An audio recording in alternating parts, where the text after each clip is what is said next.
Deja vu. Here we are in Anguilla. This is a series of test flights that I'm doing to try and kind of nail down what's going on with my simulator. Just trying to get it operating at a good in a good window here. So let's give it a go. I get bored flying by myself. I always like talking to talking to the microphone. So let's go external power supply on. So for the Britten Norman Islander, you have to turn the external power supply on to start the engines, whether the external power supply is connected or not. I'm not really sure why, but that's what the pilot's operating handbook says. So that's what I do. Rotating beacon on, and the rotating beacon. Let me turn the master switch on. See the rotating beacon there at the back of the airplane right here? And the reason why you turn that on before you do anything else is because that just gets people's attention if they're on the ramp. They're going to see that there's, a light flashing on the airplane, and hopefully that'll get their attention that something's going on and get them to stay clear of the airplane if they're tempted to do otherwise. All right, master switches are on. The fuel valves are already on.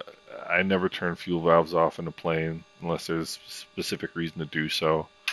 Fuel pumps on. Those are the electric fuel pumps. There's two fuel pumps on an airplane. The electric fuel pumps, which are the ones I just turned on. There's also engine-driven fuel pumps, and of course the engine-driven fuel pumps can't be used to start the engines because the engines aren't running. So you got to turn the fuel pumps on to get the engines going. Let's see. Mixtures are the red levers. Props are the blue levers. Got to have those both full forward to start the engines. And you got to crack the throttle open. Just a little bit. Not a whole lot. Alright, you look to your right. Make sure the propeller area is clear. Make sure there's nobody standing there that you're going to hurt. Engage the starter. And what have I forgotten? You spent too much time running your mouth.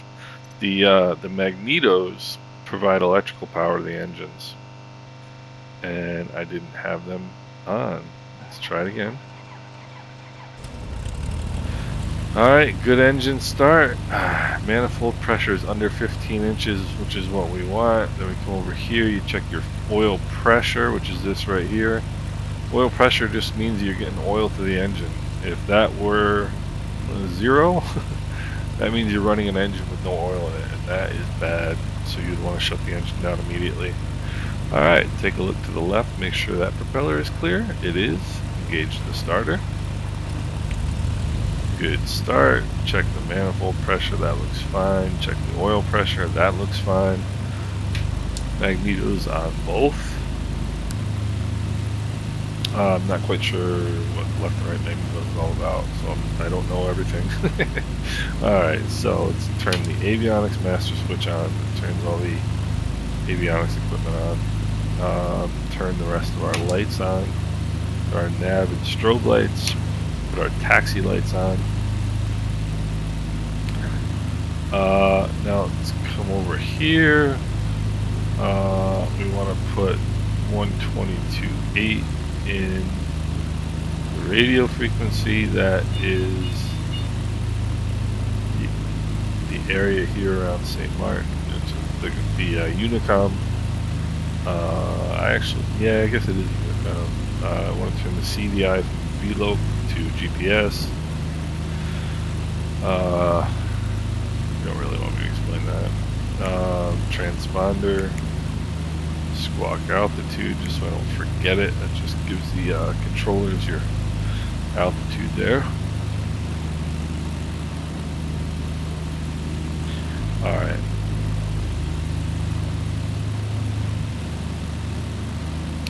So, let's check the altimeters within 75 feet of field elevation, which is what we're looking for.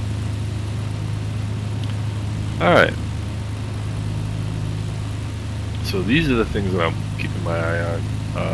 during this flight. I'm testing some scenery settings. Just want to see what the GPU is doing. Let's turn the external power supply off. Engage the brakes, which means I put my feet on the brake pedals. Release the parking brake.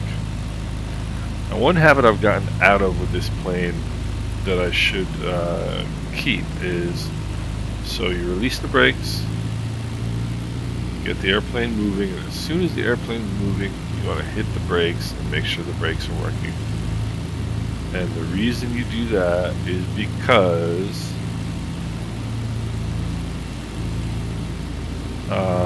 if the brakes aren't working, you prefer to find that out at 2 miles an hour as opposed to like now, for example. I mean, you'd have enough room probably to roll to a stop if you had to. But, you know, the sooner you know your brakes aren't working, the better. So, let's get ready for takeoff here. Flaps to the takeoff position.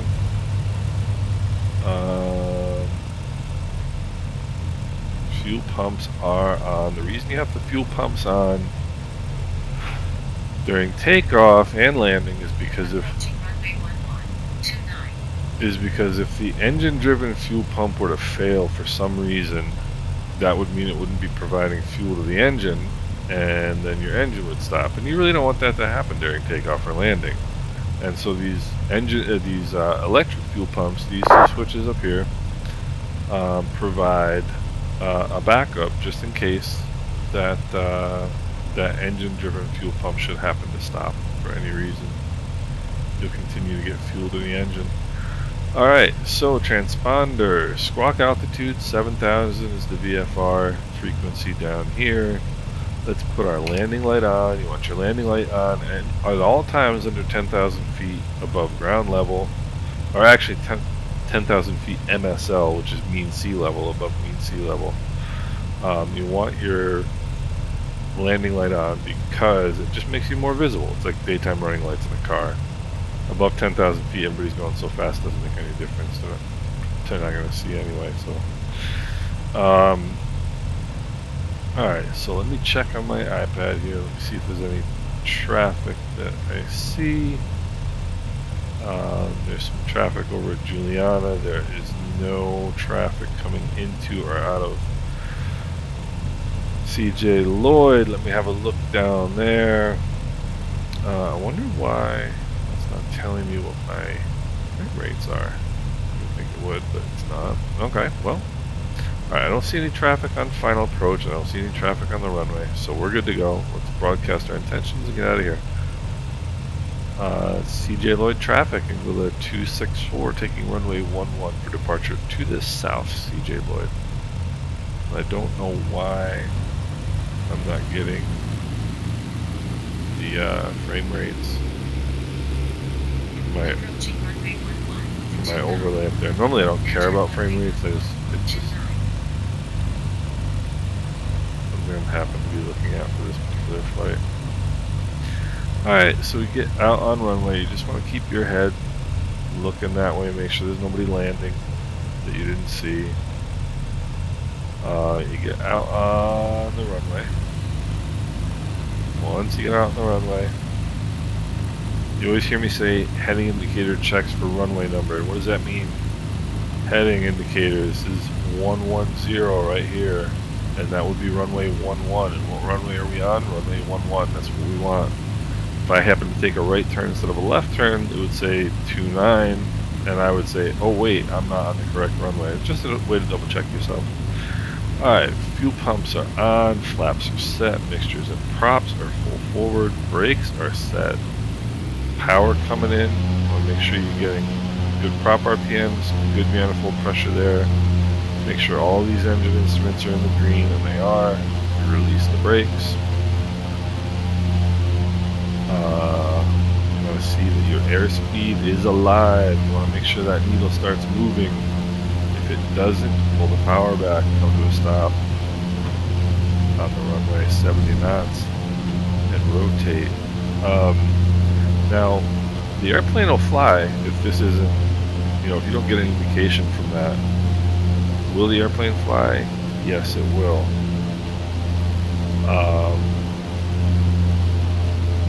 And there's nothing inherently unsafe about it. I mean,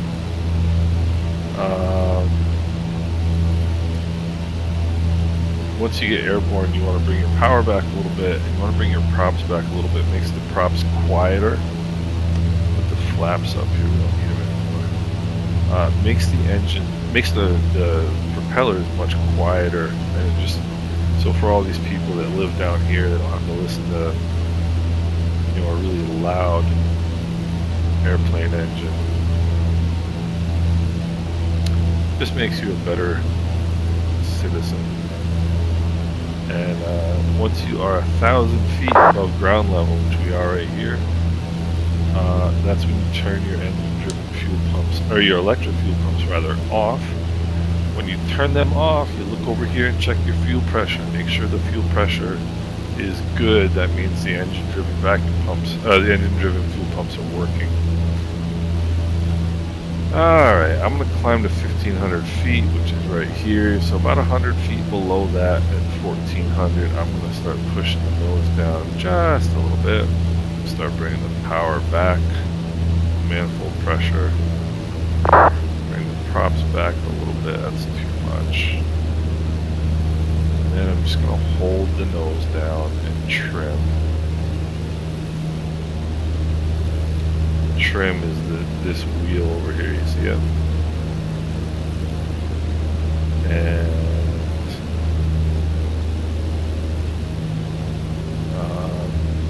contrary to what some people think, you don't trim for this right here. You don't trim for vertical speed, even though that's kind of the result that you get. What you're trimming for is a particular airspeed. And so when you trim the airplane at a certain power setting, a certain prop RPM setting, if you trim it in level flight, you're going to get a certain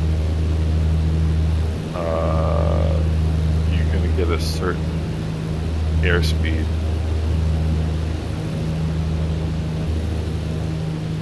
I'll show you what I mean here in a second.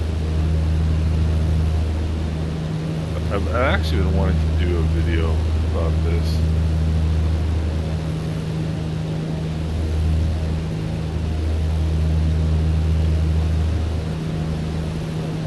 And there's St. Martin looking beautiful this evening as always. Let's check our power settings here. A little too close. Prop settings are a little bit low. I want 2,300 RPM.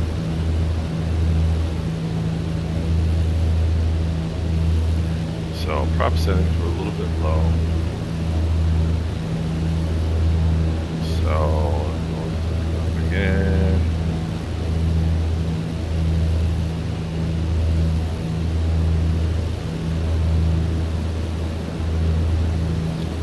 And what I'm trying to do for level flight.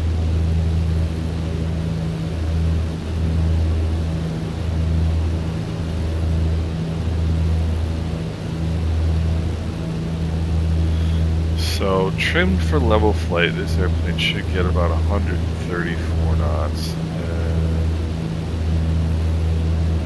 not moved to be in level flight right now, quite obviously.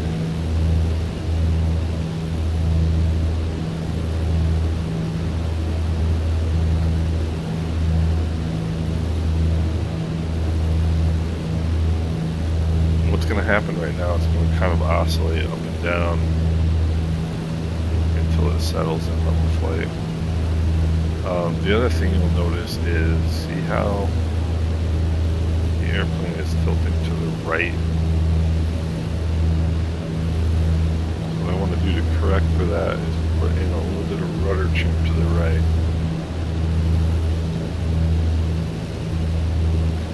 That's going to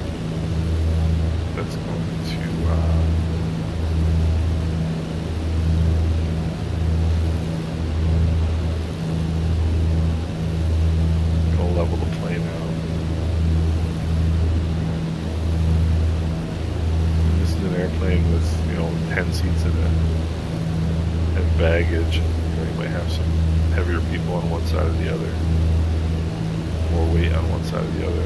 It's going to lean one way or the other, so you can use the rudder trim to help you balance that out a little bit. We've got right off our nose.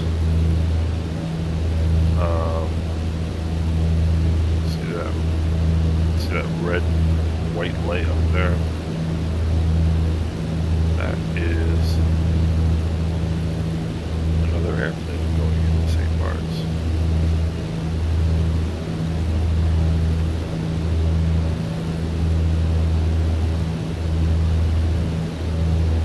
I don't know who that is, but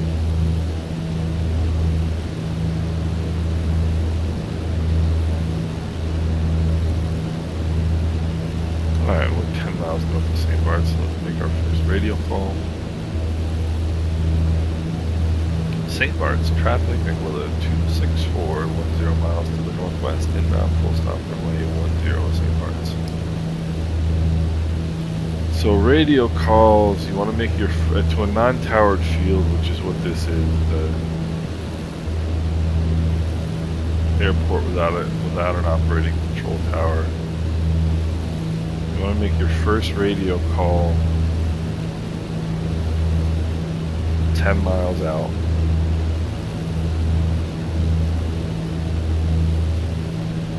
This says that we're 11.2.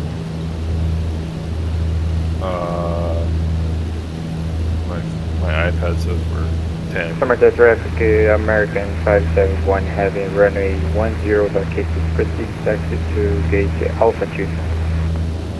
I don't particularly care, close enough. So you make a call at 10 nautical miles and tell people where you are. In real life, you might say something like white Cherokee or, you know, red Cessna or something like that to give people an idea what color aircraft you are, because they don't really give a darn whether you are, you know, a Cherokee with a certain tail number. A whole lot more useful for them to know that you are a green colored airplane or a red colored airplane or a white colored airplane. That way they know what color to look for in the airplane. And then you can call, you know, you say which runway you're intending to land on, which in this case is runway 10.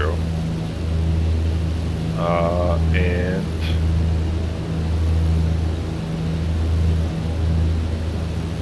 then you basically make a call for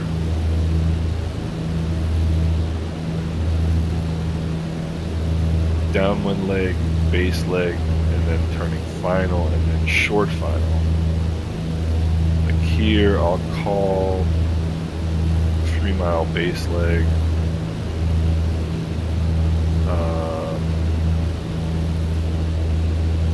That's about what we are.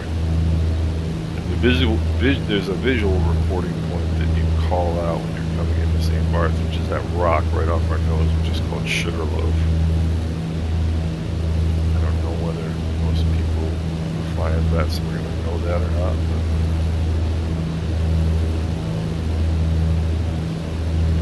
So if you ever think your pilot's just kind of sitting there snoozing, all this stuff is going through his head. Let's bring back the power. Bring back the props. Keep the nose up. Start slowing the airplane down.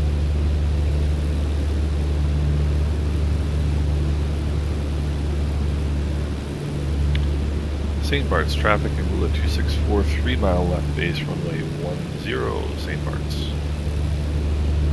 Alright, now we're going to get into, get it under 114 knots to put in the first notch of flaps.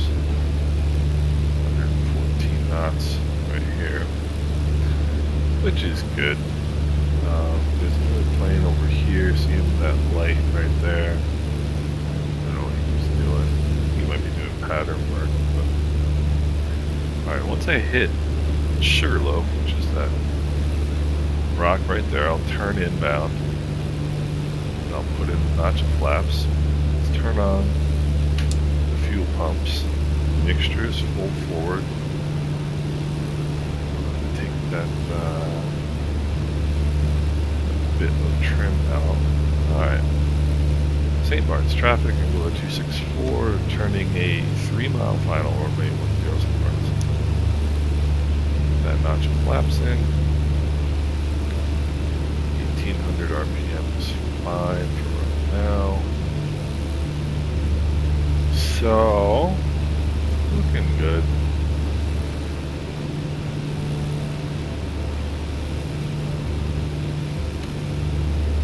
I want to put this. See, this guy is being a clown, I think.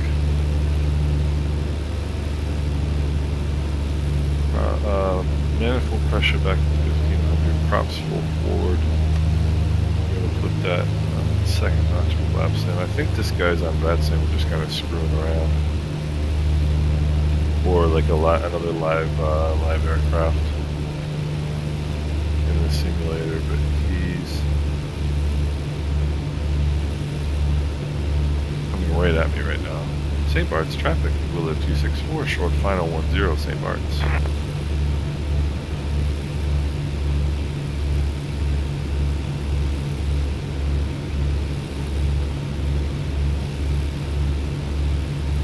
Wait, what he's doing. I'm not paying too much attention to him. Yeah, see, that's somebody clowning around here. Airspeed is pretty good. Fuel pumps are on, flaps are set, mixtures and props are full forward. Satisfied with the airspeed. That is another pilot on that sim, just kind of monkeying around.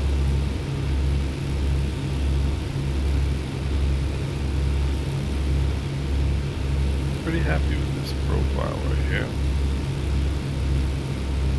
Back a little bit of power. Alright, power out.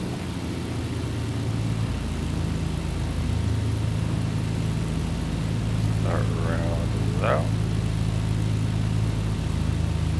Nice level attitude until we touch down. You don't want to mess around trying to like grease it on in St. Barts.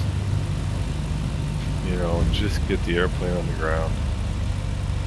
Get that rubber in contact with the concrete.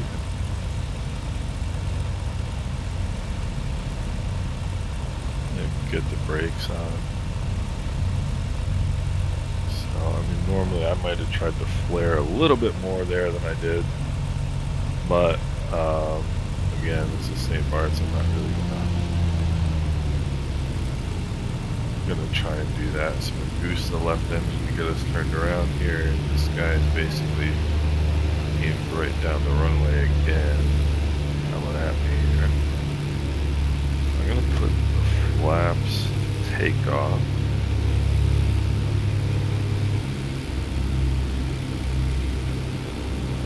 That's all I'm gonna do right now. Whoever that guy was just disappeared.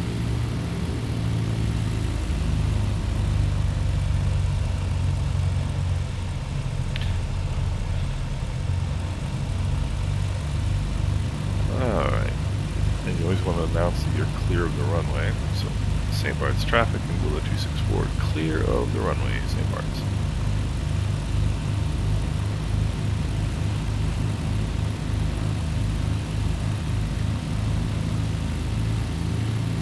Alright, what we're going to do is just come over here and go back to Anguilla.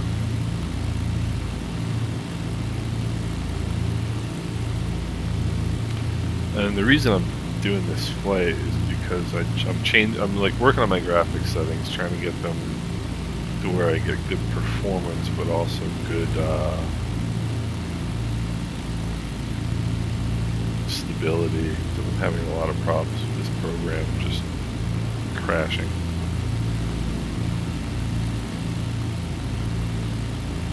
So what I'm trying to keep an eye on is the GPU utilization. The frame rates are not showing. Normally I really don't care about frame rates. As a matter of fact, I'm a big advocate of the who cares what your frame rates are attitude is, because honestly, as long as it's smooth and you're enjoying it, it's the difference. Alright, so this is the hold short line. Alright, come to a stop here. See how you got double yellows on this side and dashed yellows on this side? When you're coming this way and you've got a dashed yellow in front of you, you can dash across the yellow line. If you're coming this way and you've got these solid yellow lines, you've got to get a clearance to cross that. So we just landed, so we want to check our trim. Make sure our trim isn't like wacky for the takeoff. Alright, fuel pumps are on, flaps are set, mixtures and props are full forward. Trim is set, and I don't, well, there's a plane coming, so let's get out of here. St. Barts traffic, Anguilla 264 taking runway 10 for departure to the north, St. Barts. Approaching runway 10. So there is... Entered runway 10, 2,000 feet remaining. There is a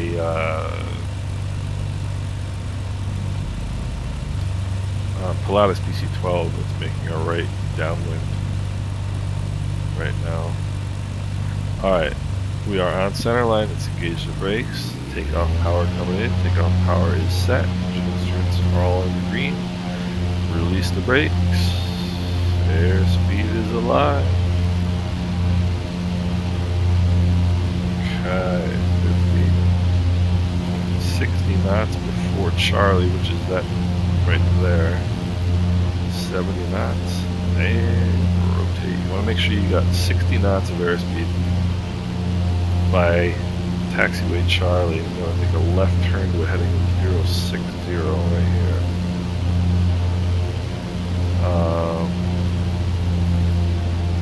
Power back. 060.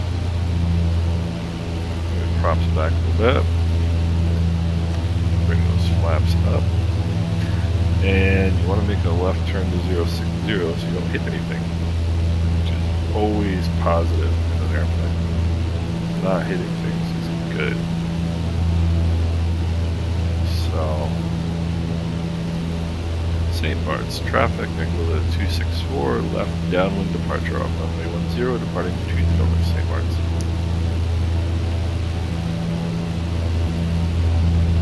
And these radio calls that I make are just to give the other pilots an idea of where I am and where I'm going.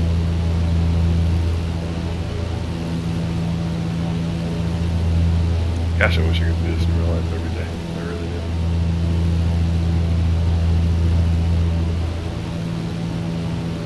do. So...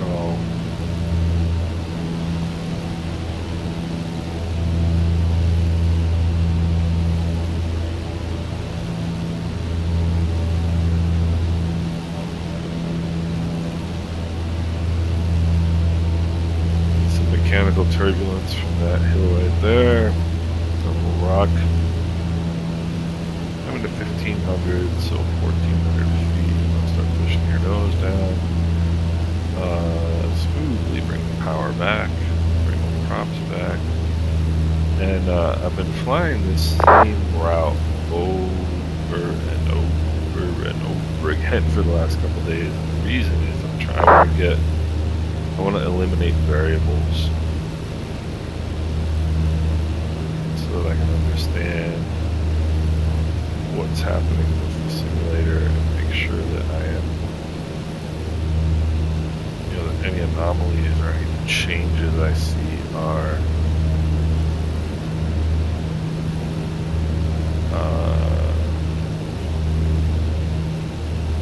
you know, hopefully the settings rather than any sort of anomaly with the or any difference in where I am and what I'm doing.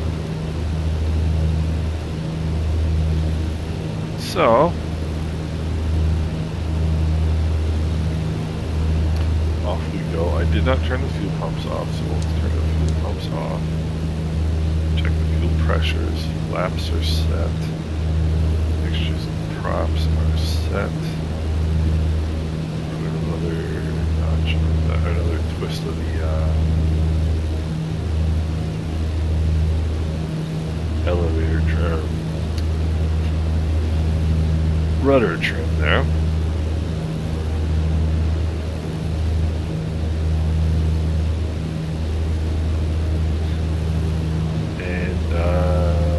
It's not much more beautiful than kind of sunset in this part of the world. There really isn't. Let's turn the instrument lights on, just make sure I can see them clearly. Alright, let's check the power settings here. We'll do that again. Props are a little bit too low.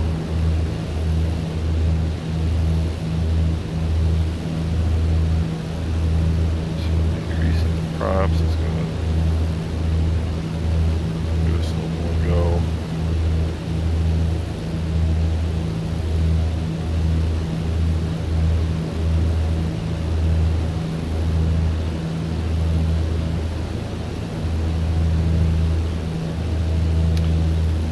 Talking before about the airspeed alive on takeoff.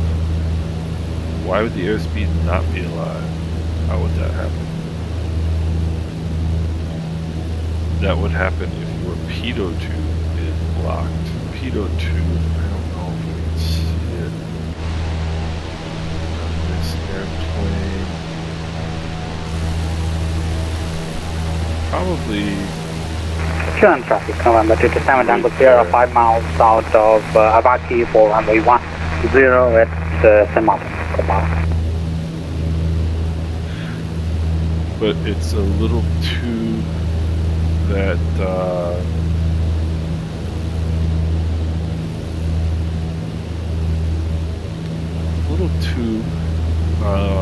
that takes pressure from the air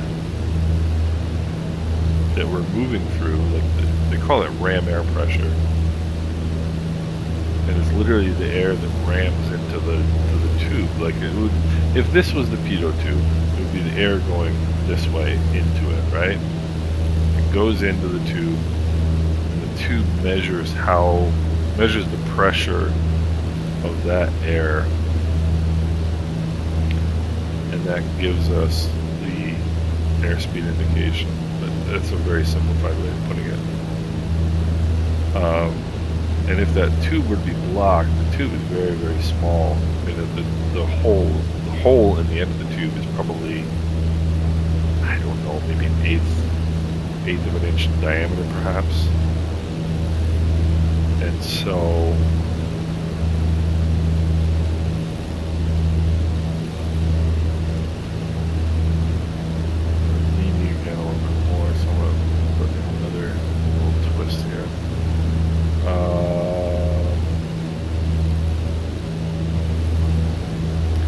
if that tube were blocked by something like a bug, for example, very common way for that to get blocked is you'll be parked somewhere and hanging out, and you go to lunch, and you come back and there's a bug, fly or whatever. November 27 Tango Sierra, fast in Avaki, and on final runway 10.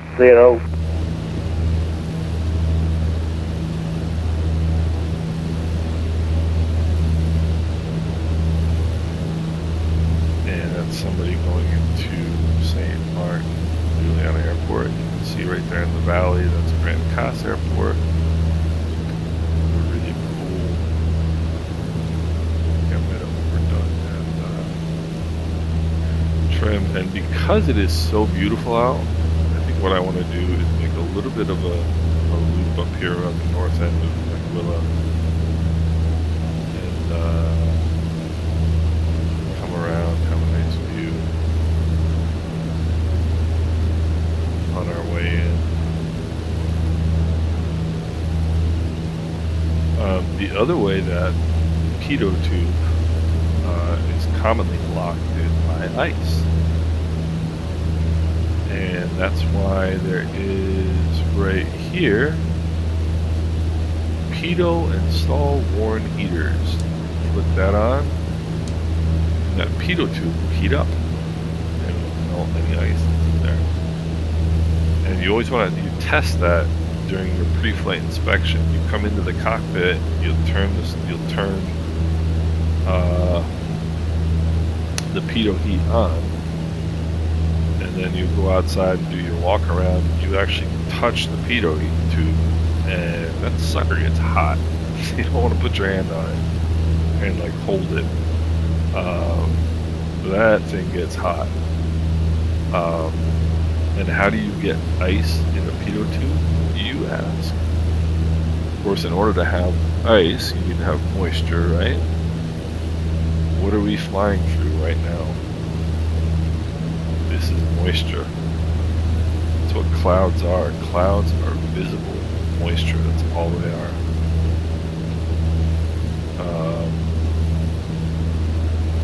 That is air cooled to the dew point. And so if you Clear and traffic, November 227 Tango Sierra on short final runway 10, please keep clear.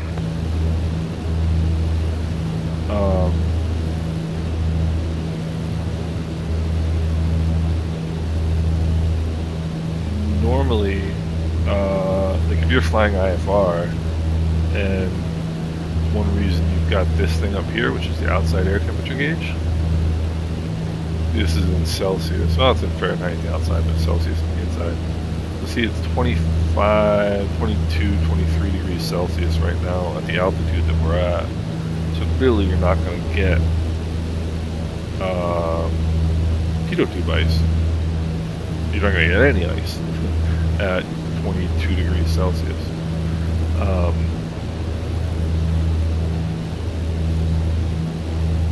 But if that said 5 degrees Celsius, you can get ice at 5 degrees Celsius. Caramar traffic, the American 571 heavy, push back in sector position now, Alpha 2.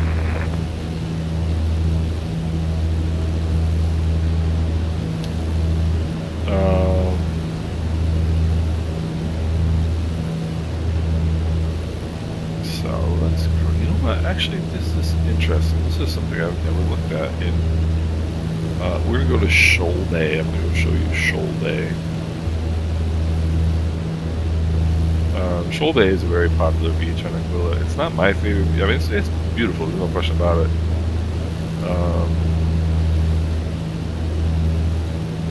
But it's not my favorite beach on Anguilla. My favorite beach is Beats Bay. I mean, I think Shoal Bay probably has a little bit more. Oh, you know what? I'm going to also show you. Am I sort of gonna miss it? I am. St. Martin traffic, FedEx 981 10 miles to west, defend visual approach from me, 10 St. Martin.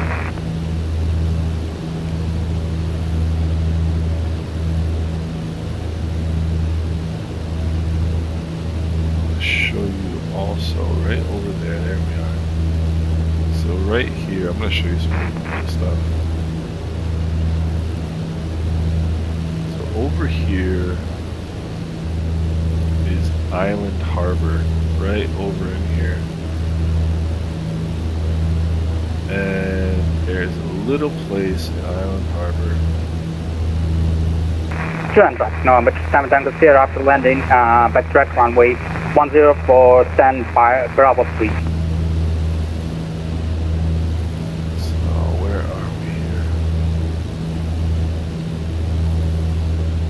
It would be somewhere right in here.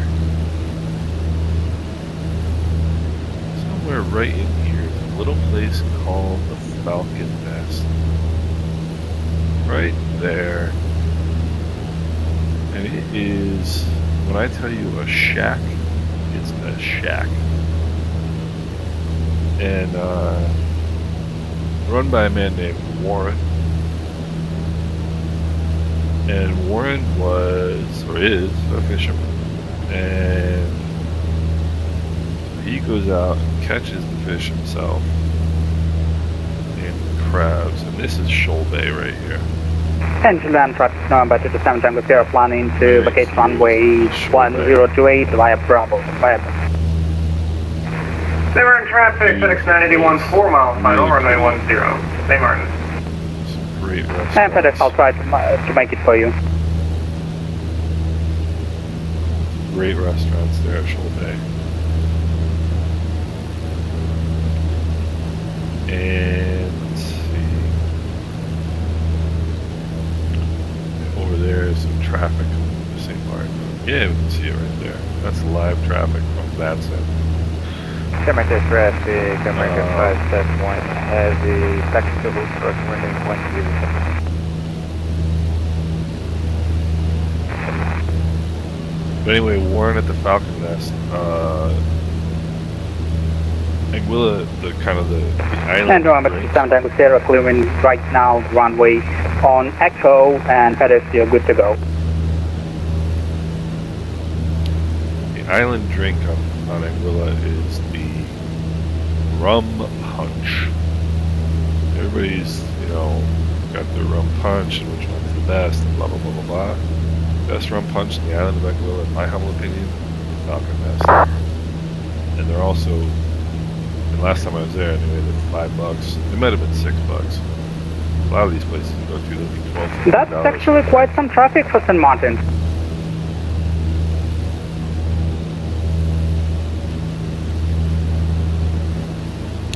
A lot of these places will be $15 for a drink.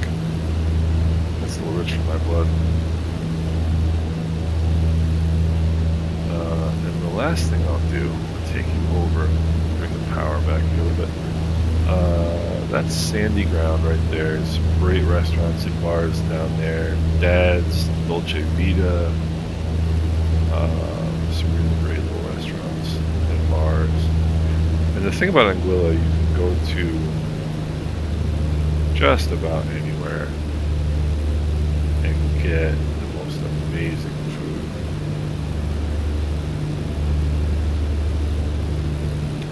So I'm going to slow it up here just a little bit. American traffic, American 571, line up and maintain runway 10. So right over here, well, this is Mulihana. I don't know if I'm saying that properly, but that's a pretty well-known hotel. St. Martin traffic, FedEx 981 beginning our backtrack, runway 10, St. Martin. That's Meats Bay. That is my favorite place, arguably in the world. And I'll show you why. There's a little place right here called the Caramar Beach Club. And that is just an amazing place. That's Leon's right there, little bar and restaurant. That's the Caramar Beach Club. That place, just amazing. Blanchard's Beach Shack over here. A couple restaurants down here.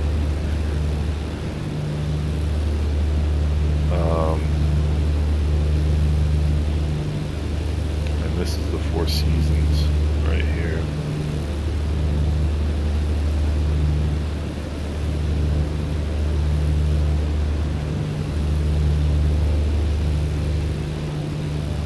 And coming over on this side, we've got Rendezvous Bay. And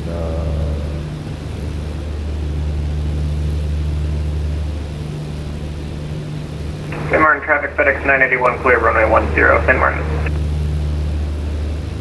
where is that? Might be St. Martin traffic, American 571 heavy, takeoff runway 10.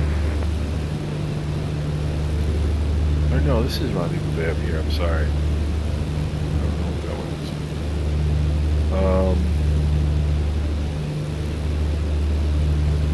Right along in here. This is what is that resort? I can't remember the name of it now. This is where I took my girlfriend to her 60th birthday dinner. This is a very famous resort. So famous that I can't remember the name of it. There's a place right along here. It's called the Sunshine Shack. And actually it's past the resort. Right in here. Right in here actually, I think. It's called the Sunshine Shack. The place is awesome. Just a barbecue place on the water. Alright. Anguilla traffic. Anguilla 264, 3 mile right base, runway 11 Anguilla. And somewhere over there, and I don't know exactly where, I have to admit, is Semi-10 traffic, American 571 Heavy Airborne 841 on our proceeding departure via Juliana 2. Banky Banks Dune Preserve.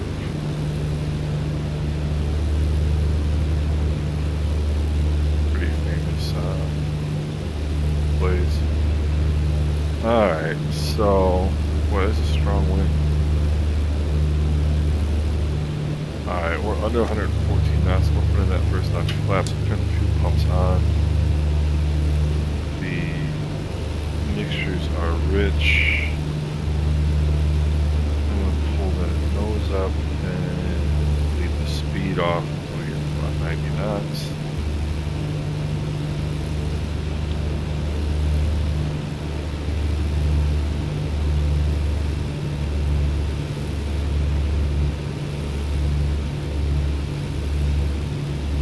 CJ Lloyd, traffic Anguilla 264, 2 mile final runway 11, CJ Lloyd. Alright, and no, let's not get all touchy here. 155, runway 11. We got some rain maybe coming in over there. You get a lot of that in this area. You get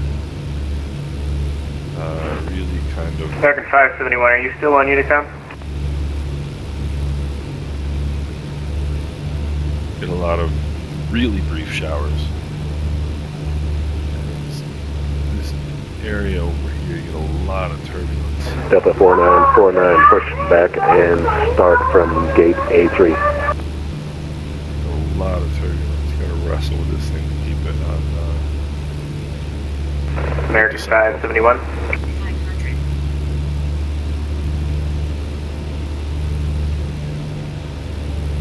CJ Lloyd, traffic Anguilla 264, short final 11, CJ Lloyd.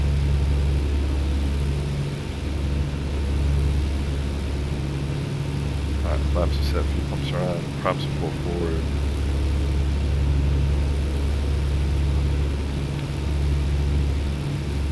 Bring the power out a little bit. And hold the nose up, start slowing the airplane down.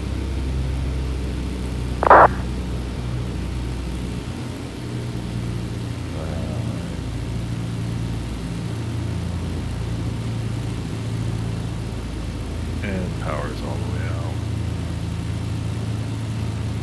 Level off. A little bit of left rudder, a little bit of right aileron.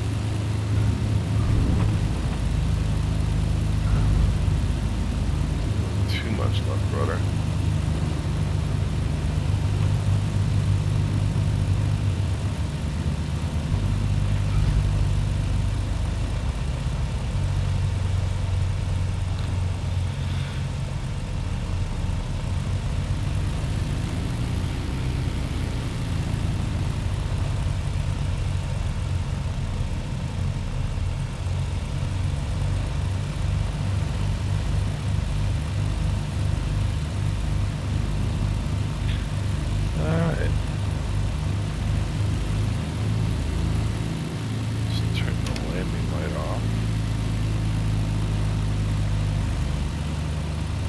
CJ Lloyd, traffic Anguilla 264, clear the runway, CJ Lloyd. And, see there's that dashed line I was talking about? You can dash across the line. Alright, once you get across the line, that's when you come to a stop and you clean your airplane up. You don't want to do things like put up your flaps, turn your fuel pumps off, You don't want to do that kind of stuff while you're rolling, because you've got two. Yeah, traffic November 779 India, pop over your check. Radio 5.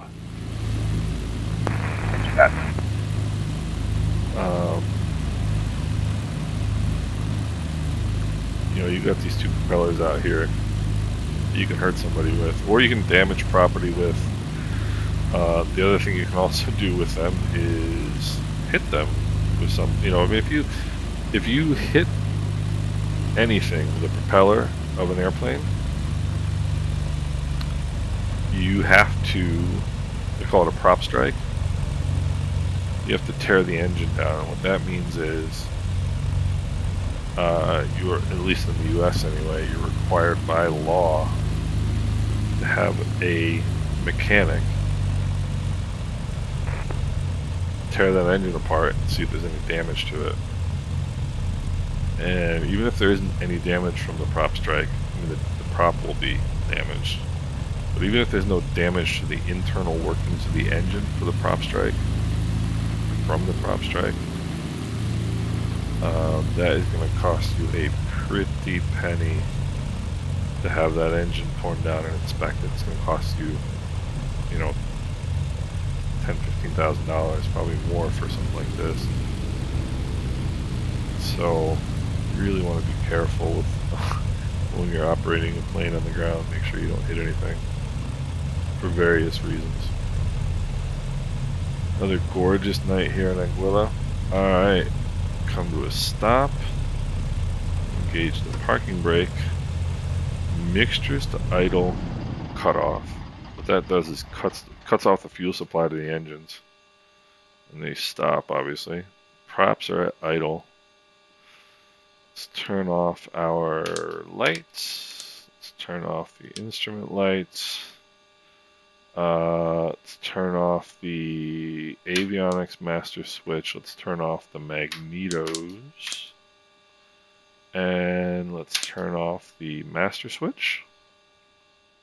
Master switches. And I believe we have shut down the airplane successfully. Ah, that's where that light's coming from. And here is a beautiful night on the island of Anguilla. I don't know about you, but I never get tired of it. Talk to you guys later.